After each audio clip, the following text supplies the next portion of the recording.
যে ব্যক্তি গীবত করে সে যেন তার মৃত মরা ভাইয়ের পচা গোশত খায়। গীবত কাকে বলে? রাসূল সাল্লাল্লাহু আলাইহি ওয়াসাল্লাম বলেন, গীবত হচ্ছে যিকরুকা আখাকা বিমা ইয়াকরাহ, তোমার ভাইয়ের অনুপস্থিতিতে তোমার ভাই সম্পর্কে এমন কিছু বলা যেটা শুনলে সে অপছন্দ করে, এমন কিছু বলা যেটা শোনা সে পছন্দ করে না। তো এক সাহাবী বলেন, ইয়া রাসূলুল্লাহ আফারাআইতা ইন কানা ফি মা আকুল, হে আল্লাহর রাসূল, আমার ভাইয়ের মধ্যে যদি আসলেই সেই সমস্যাটা থাকে তাইলেও কি গীবত হবে? রাসূল ইসলাম বললেন, আরে তাইলেই তো গীবত হবে।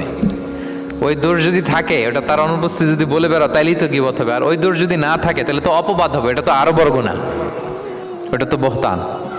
তাহলে এই গীবা ইংরেজিতে বলে ব্যাক বাইটিং, ইংরেজিতে কি বলে?